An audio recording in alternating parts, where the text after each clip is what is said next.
Hello everyone. Today we're going to be working on the Jeep JL. It's a 2018 with the 3.6 and 8-speed automatic transmission. And I want to service the transmission. FCA claims these are a quote-unquote lifetime transmission that you never have to service or change the fluid in.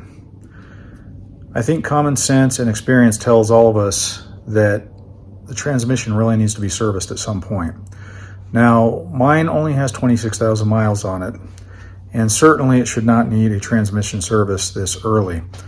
However, a concern I have with this Jeep is there has been a slight transmission whine, mostly noticeable in second gear and fifth gear. I've talked with various dealers, parts guys, transmission guys. Kind of depends on who you ask, but some of the more old school guys say it is not normal. I certainly don't think a transmission whine would be normal.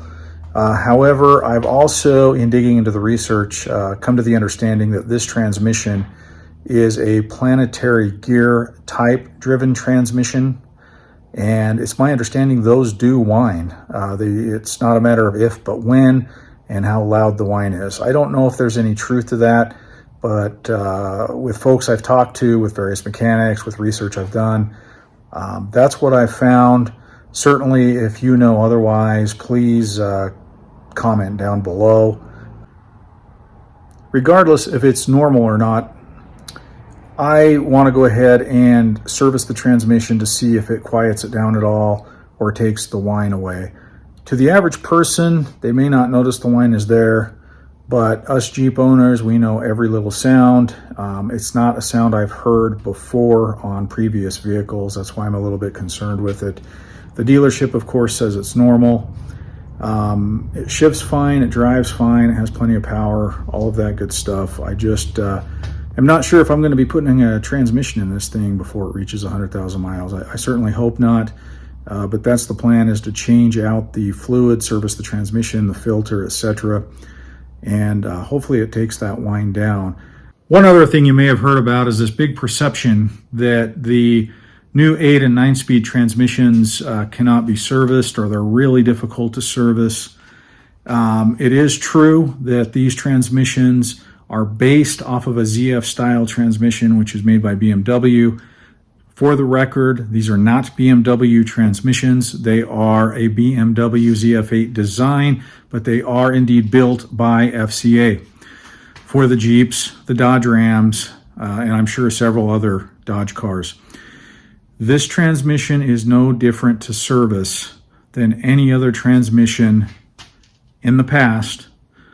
However, there's no dipstick, so it does add a slight level of complexity to it. But a lot of people tend to overthink this. It is a rather long process, at least on paper, to check the fluid level and to make sure the correct fluid level is in there once you do a refill. Other than that, it's exactly the same as servicing any other transmission. The pan will come down. There is a replaceable filter inside the pan.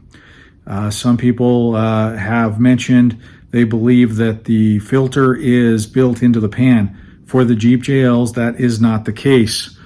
For the other Dodge vehicles, yes, the filter is built in, but for the Jeep JL, it does have its own changeable transmission fluid filter. You can reuse the pan. You do not have to buy a new pan. Here is that replaceable filter that I mentioned that will go inside the pan. Here is the fluid we'll be using for the transmission fluid change. 8 and 9-speed ATF by Mopar.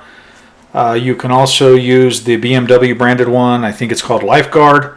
I'm going to put some Lube Guard Platinum in with this. You can see that right there in the silver package. I've always used Lube Guard in my previous transmission fluid changes in various vehicles. This is fully compatible with the 8 and 9-speed Mopar ATF.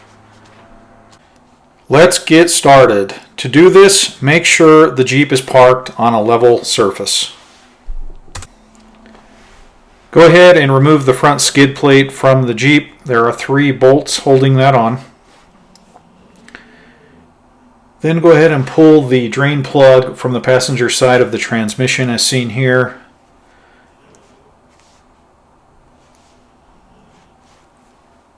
After that, you'll want to remove the transmission pan bolts and drain the rest of the fluid as seen here. After the pan is down, go ahead and remove the filter from the pan. There are 2 nuts holding it in place. Then proceed to clean up the transmission pan. Don't forget the 2 magnets inside the pan. Then install the new filter. It does come with 2 new nuts. And last, be sure to change out the gasket. This is a dealer part. Costs about $40. Then reinstall the pan, going in a crisscross pattern with the bolts, and those need to be torqued to 89 inch-pounds.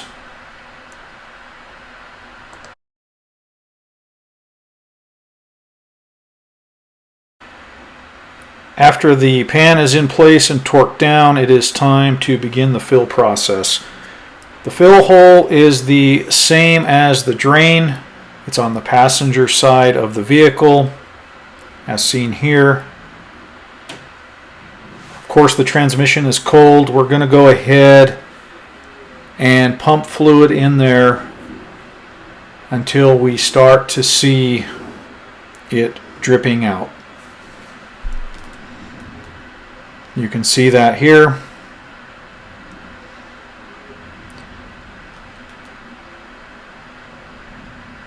So at this point, I'm going to go ahead and put the fill plug back in and just hand tighten it. We will be coming back to this here in just a couple of minutes.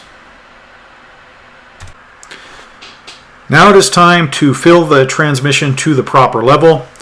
The engine will be running this entire time, so please make sure your parking brake is on. You'll also be shifting through the gears, so make sure that the brake is applied with your foot as well.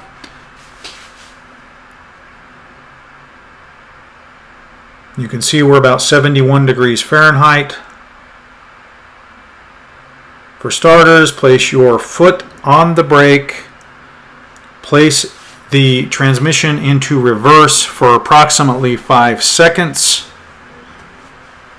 then place it into drive for about 5 seconds, then cycle up to second gear for about 5 seconds. Please make sure your foot's on the brake. Place it in neutral for about 5 seconds and raise the engine RPMs up to approximately 2,000 RPMs. Then return to park.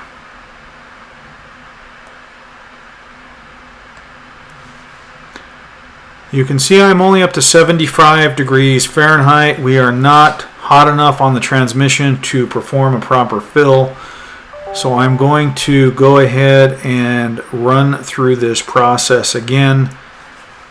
As you can see here, we're going into reverse, into drive, cycling into first and second gear,